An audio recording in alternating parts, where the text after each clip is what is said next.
Water is everywhere in the Netherlands. About 1/3 of the country lies below sea level. Its water management was shaped by a series of dramatic events, like the 1953 North Sea floods. Today, the Dutch are dependent on their advanced defenses against floods, which once again were put to the test during the devastating summer floods in 2021. However, in recent decades, the Dutch have been learning to look at water not only as a threat, but from a broader perspective.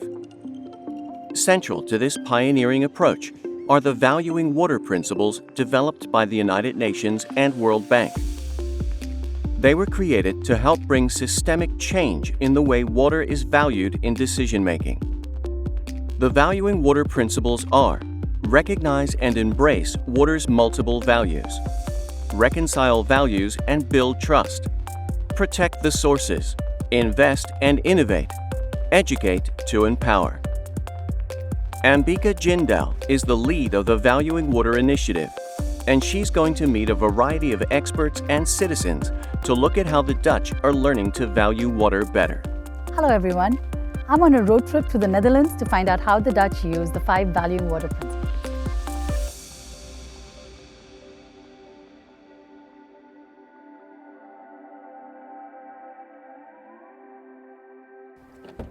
The first principle Ambika is about to investigate is recognize and embrace water's multiple values. And for that, she is hitting the Netherlands' not-so-sunny beaches, where she will speak with Henk Ovink, Special Envoy for International Water Affairs. To protect itself from flooding, the Netherlands uses natural barriers such as dunes, but also constructed barriers such as dams, dikes, and storm surge barriers. The Oosterschelde storm surge barrier is one of the largest. It continues on for 9 kilometers. What a view, huh? Yeah, amazing. Yeah. And it's one of the main barriers in the southwestern part of the Netherlands that were developed after the 1953 big storm, our biggest disaster, you could say. It is actually the first fact of a turning point on thinking about water safety. Not only keeping the water out, but also letting it in. It is an open barrier, coming out of a societal debate on what water really means for the Netherlands, perhaps even for the world. Looking at all values that come in with water. Economic value to protect livelihoods and people. The value for culture, environmental and fishery values, so that we make sure that water behind this barrier also still is salt and fresh, and that fish can swim. And fish there are in the Oosterschelde. Bert and Margriet know all about that. Hi. Hey, hallo. Hey, hello. Looks like you're getting ready to go for a dive. Yep, deze omgeving is voor de Benelux, voor de grotere omgeving van Nederland. Het duikgebied. En dat komt omdat we hier heel veel dijken hebben, heel veel stenen. En bij stenen krijg je leven. Vissen, kreeften, krabben. Er zijn hier trouwens ook bruinvissen. Dat zijn een soort van dolfijnen, die lijken erop. Ja, dat is natuurlijk heel erg leuk. Should we walk together towards the beach? Maar dus we gaan er Fantastic. Have a nice dive. See you. Bye. The Oosterschelde storm surge barrier is an example of what the first principle entails. Recognize and embrace water's multiple values to different groups and interests. But how does this work in cases of conflicting interests? How can you start that dialogue? Ambika's off to the Noordwoord Polder to see what they have done to reconcile the different values. Hi, Peter. Hi, Ambika. Can you tell me a little bit more about the Dutch approach to river management? There used to be a dike here, 3 meters high. You could not see the river. Now you can. The dike was removed. Well, that is part of a new approach to water safety in the Netherlands, which goes under the heading of room for the river. We have the value of safety. We have the value of the agricultural industry in this area, but also nature conservation. They all benefit. And so we can accommodate more water at a higher safety level and have agriculture, recreation, and even the eagles have returned here. Removing the dike means the polders occasionally flood when the water levels are high to protect the cities behind the polders. This is a profound systemic change in the Dutch water management approach, and it required a redesign of the area. Ad is one of the inhabitants of the Noordwoord polder, who was confronted with the consequences of the program. Ons huis stond simpelweg te laag. Dus ons huis moest weg. Alleen in de maatregel was het zo dat mensen die een huis weg moest, die mochten in het gebied blijven of in een huis wat vrij kwam, of op een hoogwatervrije plaats een nieuw huis bouwen. En wij hebben voor de laatste mogelijkheid gekozen en ook gekregen. When all of this was being planned, were you involved in the decision making and the planning? How did it all go? Wij hebben eigenlijk altijd op een goede, constructieve wijze gewerkt met de overheid. Het is wel zo, dat heb ik wel gemerkt, je moet er wel heel veel zelf effort in stoppen. In Nederland hebben we een probleem. Accepteer je dat? Ja, dan ga je ook proberen daar vanuit de ratio ook een oplossing voor te zoeken samen met de partner. Ja. En zo is het gegaan. The Noordwoord shows us how important it is to reconcile these different values and to build trust among all involved. Like Ad says, it's not an easy process, but it's the only way forward. While Ambika is taking the long road to Dordrecht, we'll move on to the third principle. The third principle reads, protect the sources.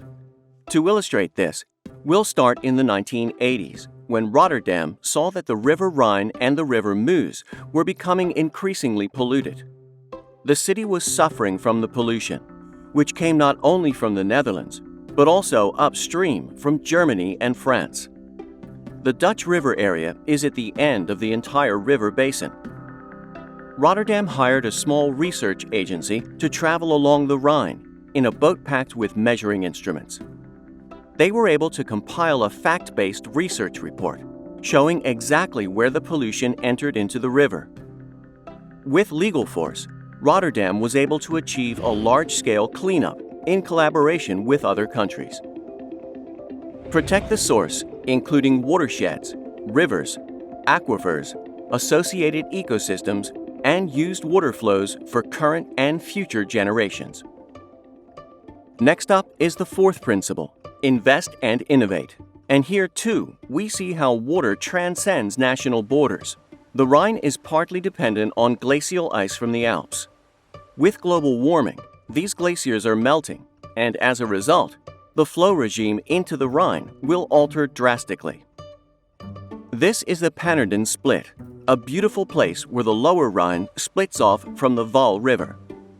The Integrated River Management Program is looking at investing in large-scale hydraulic engineering that will enable control of the amount of water going into either of the two river divisions. This way, water shortages in part of the country can be avoided in the future. The fourth principle encourages adequate investment in institutions, infrastructure, information, and innovation to realize the many benefits derived from water and reduce risks, now and in the future. Ambika has now arrived in Dordrecht, where she is meeting with the deputy mayor, Piet Sleeking. We staan hier precies op de rand eigenlijk van het binnendijksgebied, wat dus laaggelegen is, en het buitendijksgebied, met name dit nieuwe gedeelte, wat relatief hoger ligt en dus veiliger is. Dus we zijn nu aan het bestuderen op welke manier we het buitendijksgebied, de staart noemen we dit, in de toekomst kunnen gaan inzetten als een soort van safe haven. Waar de mensen in tijden van nood ook naartoe kunnen. Je kunt je blijven fixeren op de veiligheid van de dijken, maar we willen iets verder kijken dan dit. En juist zien naar de mogelijkheden om die evacuatie binnen je eigen gemeentegrenzen op een goede manier te gaan organiseren. What if there really is a flood? What is the chance that this can happen? Ja, we hopen natuurlijk dat zich dat nooit zal voordoen. Maar we zien waar ook ter wereld dat zich altijd rampen op onverwachte momenten kunnen voordoen. Wij zijn in het verleden getroffen door enorme overstroming in dit gebied. En als je kijkt wat de gevolgen zijn van de klimaatveranderingen, het stijgen van zeeniveau, maar ook hoosbuien die leiden tot enorme watertoevoer via de rivieren. willen wij er toch op voorbereid zijn dat in de toekomst zo'n situatie zich kan voordoen. What Dordrecht is doing here amounts to nothing less than a systemic change in the Dutch approach to water management. Citizens and businesses in the Start evacuation area will be involved closely in the coming months and years to make it all concrete. Ambika hits the neighborhood to find out how they feel about it all. We hebben het pas recent hebben we dat te horen gekregen. Dus ja, er zijn nog allerlei dubbele gevoelens, mixed feelings. Do you know how all of this would work if the unthinkable was to happen? There was a flood? Ja, ik woon nu alleen, dus dat is wel even wennen. Maar ja, ik hoop dat ik genoeg eten in huis heb. Dat is het enige waar ik denk van, ja, dat moet ik toch wel even inslaan.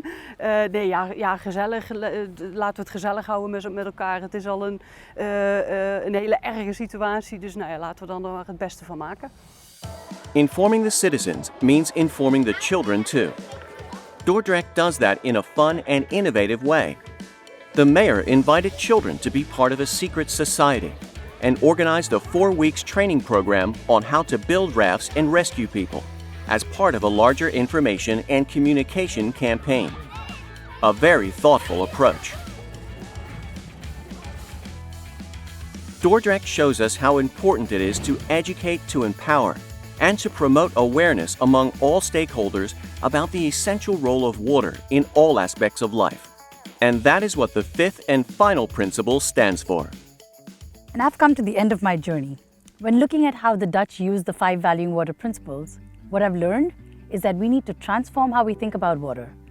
Water is not only a threat, but it can also bring ecological, economic, and even recreational values. The other very important thing is that water means very different things to different people. It's difficult to reconcile all of these interests, but it is essential to do if we want water security to be a shared responsibility for everybody. Thank you for joining me on my journey.